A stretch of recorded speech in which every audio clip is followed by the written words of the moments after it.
Tonight, we begin with an announcement that U.S. immigration officials, legal experts, and hundreds of thousands of visa applicants had been anticipating, dreading, and preparing for all at once.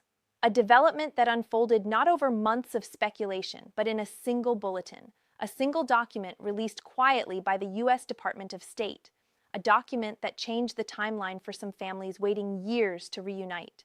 A document that opened doors for certain skilled workers that had been shut for over a decade. A document that sent immigration attorneys scrambling to recalculate filing strategies overnight. What the State Department did with the March 2026 Visa Bulletin crossed a threshold that analysts had hoped and some had feared would come sooner. And when that threshold moved, the immigration community did not hesitate. They responded with urgency, precision, and a flood of filing activity that is already reshaping case backlogs across the board.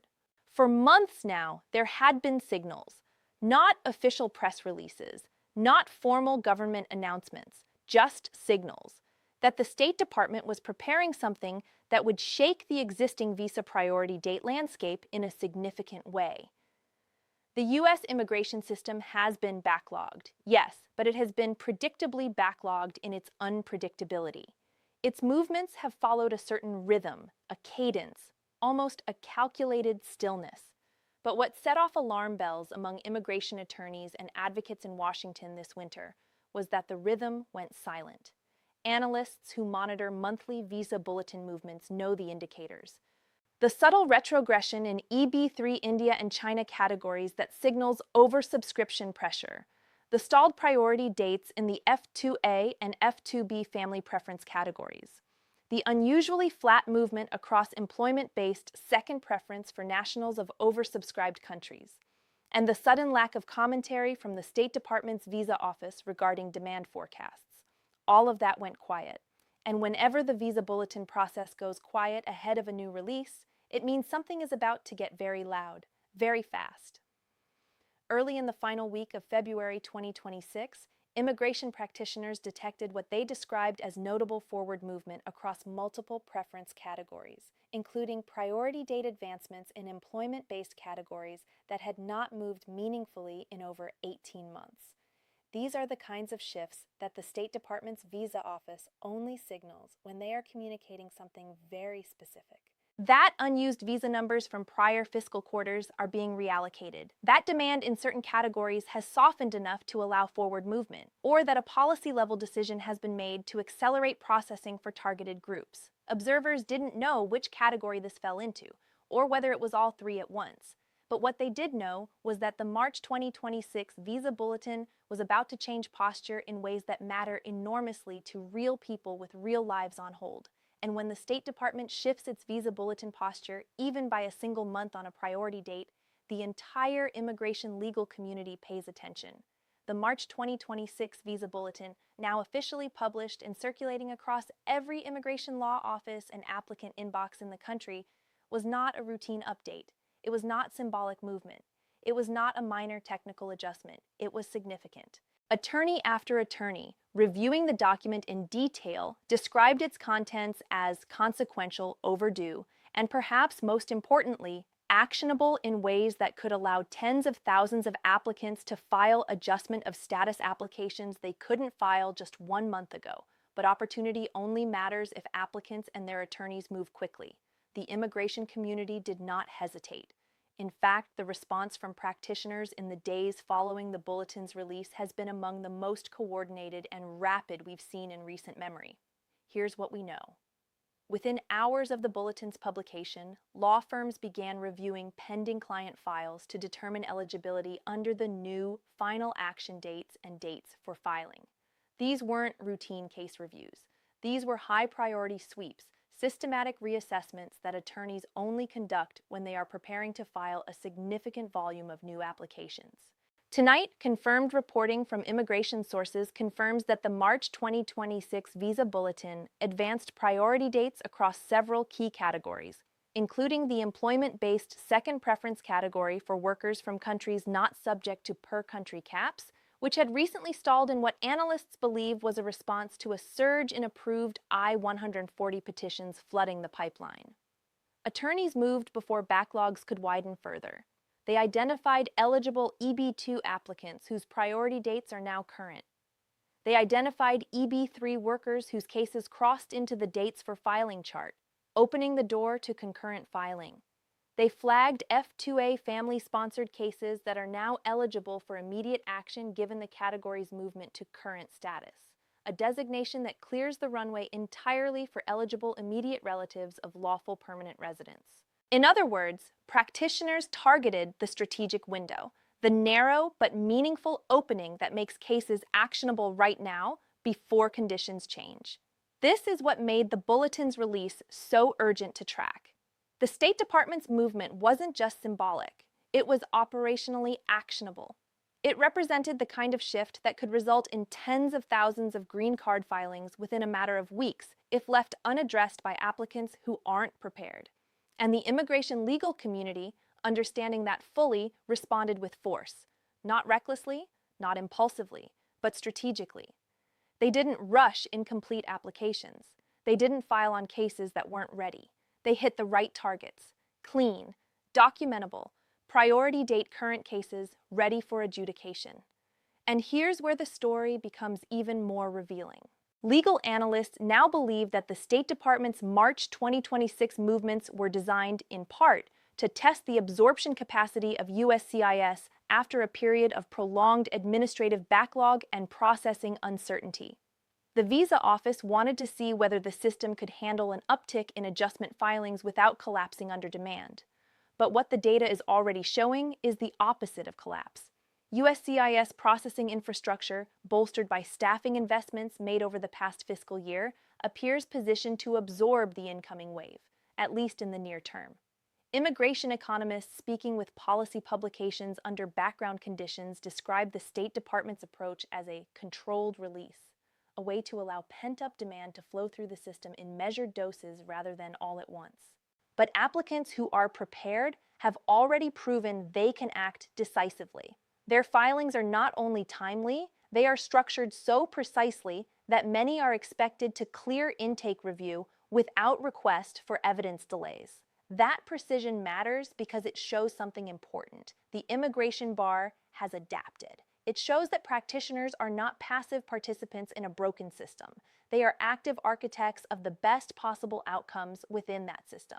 As reports continued coming in throughout this week, we learned more about the full scale of what the March 2026 Bulletin sets in motion. The EB2 category for all chargeability areas except India and China advanced by approximately 3 months, forcing case managers to reprioritize entire client portfolios that had been sitting in a holding pattern. The EB3 skilled workers and professionals category for countries not subject to per-country limitations saw forward movement that had been stalled in the last 2 bulletin cycles. The F2A category, covering spouses and children of lawful permanent residents, moved to current status across both the final action date and dates for filing charts, reportedly creating the largest single-month expansion of immediate filing eligibility in that category in several years. This wasn't just a routine date update. This wasn't just bureaucratic noise. This was a realignment of opportunity. This was a recalibration of access. And access is the one thing the immigration backlog has struggled most to provide since the COVID-era processing shutdowns created the cascading delays that have defined the system ever since. For every administrative bottleneck that has slowed movement, the State Department has, at intervals, counter-released with something that reopens at least part of the pipeline. Remember, immigration pessimists thought the EB backlogs would never meaningfully move in our lifetime. They thought family preference categories would remain frozen under the weight of per-country caps and demand overflow for decades without relief. They thought the system was structurally incapable of producing the kind of forward motion that would make real differences in real families' lives within any reasonable window. But tonight, and this month, the exact opposite is unfolding. Priority dates are advancing. Families are becoming eligible to file, and applicants who stayed prepared, who kept their documentation current and their attorneys engaged, are stepping through doors that were closed just 30 days ago. What makes this moment so significant and so urgent is that the March 2026 Bulletin arrived at a time when the entire U.S. immigration system is under immense multi-directional pressure. Employer groups want faster processing of high-skilled employment-based visas. Family reunification advocates want movement in the preference categories, serving the millions waiting abroad. Congressional stakeholders want evidence that the Visa Bulletin process is functioning with some degree of logic and transparency. USCIS unions and staff want manageable intake volumes that don't overwhelm adjudication infrastructure. The State Department is balancing all of these demands while simultaneously managing a foreign policy environment that affects visa issuance at consular posts worldwide. And when agencies in that position make sudden forward moves in a bulletin, they're not doing it arbitrarily. They're doing it because the numbers support it. They're doing it because demand in specific categories has softened enough to allow it. And sometimes they're doing it because pressure from above has made inaction politically untenable. The State Department's March 2026 bulletin, now distributed across official government channels and widely circulated through immigration legal networks, was designed to signal that the visa office is not willing to allow unused visa numbers to be wasted when eligible applicants are waiting and ready. Officials have indicated plainly that continued stagnation in categories with available visa numbers was inconsistent with the efficient administration of the Immigration and Nationality Act. That is careful bureaucratic language for, we have numbers available, we have applicants ready, and not moving these dates would be indefensible. You don't usually see that kind of implicit urgency embedded in the State Department's bulletin framing unless something significant has shifted in the demand calculation or in the political environment surrounding immigration policy. Meanwhile, immigration attorneys addressing their clients and the broader applicant community in briefings and newsletters this week delivered communications that were, by turns, cautiously optimistic and urgently practical. They said, check your priority date against both the final action date chart and the dates for filing chart, and do not assume last month's answer still applies. They said, if your date is now current or within the filing window, time is the variable that is no longer on your side. And they said, the window that opened this month will not stay open indefinitely. Prepare your documents, confirm your medical exam validity, and contact your attorney before the April bulletin resets expectations. These are not boilerplate advisories. These are urgent, operationally specific instructions from a legal community that understands just how high the stakes are for the applicants they serve, and how quickly a favorable bulletin can be followed by a retrogression. Here's what makes the situation even more consequential. The March 2026 movement wasn't isolated to a single category. Along with the EB2 and EB3 advancements, the F2A category moved to current status simultaneously. The State Department also signaled in its accompanying notes that EB5 investor visa demand remains below the annual allocation, creating an unusual opening for applicants in that category. And the Diversity Visa Program's current year processing reminders were updated, signaling accelerated consular scheduling for DV 2026 selectees in the final processing window. All of this happened within the same bulletin cycle. When the State Department moves multiple categories at once, it means something larger is being managed, a broader recalibration of the visa number pipeline that has downstream implications for USCIS case intake, consular appointment availability, and green card issuance volumes for the remainder of the fiscal year. Analysts are now considering several possibilities for what comes next. One is that the April 2026 bulletin will continue forward movement in employment-based categories if USCIS intake remains manageable and demand signals stay moderate. Another is that the State Department is attempting to draw down unused EB numbers before the fiscal year closes in September, a recurring pattern that has historically produced some of the most significant bulletin movements of any given year in the summer months. A third possibility, the one that applicants should be most attentive to, is that current forward movement will trigger a surge in filings that causes the State Department to retrogress dates in the April or May bulletin as demand spikes. But today, applicants who moved quickly took that uncertainty off the table for themselves. They didn't wait for more information. They didn't delay filing to see what April brings. They didn't assume the window would stay open. They filed, and in doing so, locked in their place in the queue. What we are watching right now is a test of preparation. The State Department wants to see whether the applicant pool and the legal community can absorb forward movement efficiently without creating chaotic intake surges. Applicants want to demonstrate through timely, complete, well-documented filings that they are ready for the green cards this country's own law says they are entitled to. USCIS wants to prevent processing bottlenecks that would undermine public confidence in the adjudication system. And immigration advocates want to prevent the cycle of advancement followed by retrogression that has defined and frustrated the bulletin process for years. Tonight, we've heard from immigration attorneys and case managers who are now actively monitoring USCIS receipt notice timelines following this week's filing surge. They say initial intake volumes at the National Benefit Center are elevated but within expected parameters.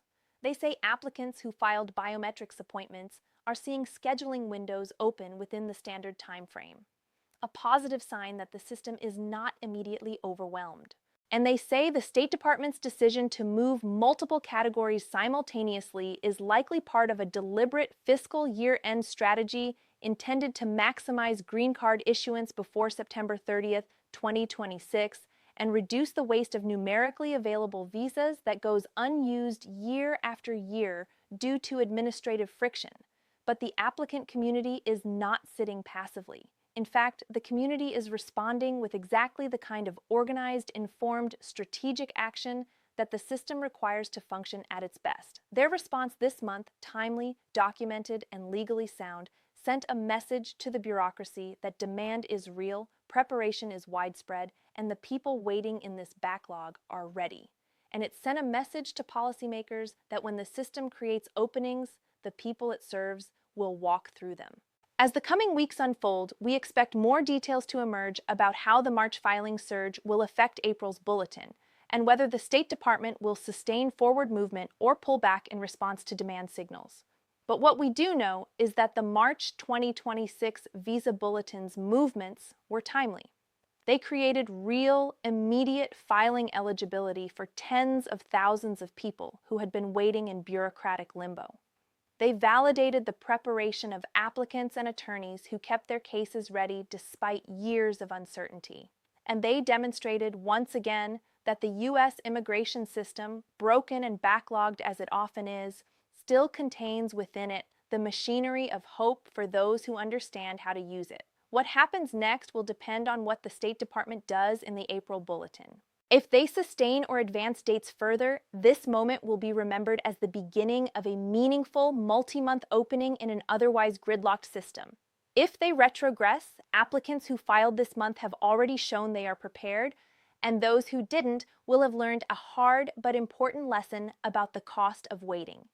And tonight, for the first time in what feels like years, the visa backlog appears to be, however slightly, however cautiously, moving. The waiting rooms are quiet, too quiet, and because applicants aren't waiting anymore, they're filing. And when the applicant community is filing, it means they are ready. It means they have been ready for a long time. It means they have been preparing for exactly this moment. Because tonight, the March 2026 Visa Bulletin reminded everyone watching something they already knew, but needed to see confirmed. Priority dates move, windows open, and preparation is the only thing that separates those who walk through when they do from those who watch the door close again. This story is far from over. But tonight, one thing is clear. The March 2026 Visa Bulletin is one of the most consequential releases in recent memory. The people it affects are ready to act, and we will be here watching every date, every category, every update as the next phase of this immigration story unfolds.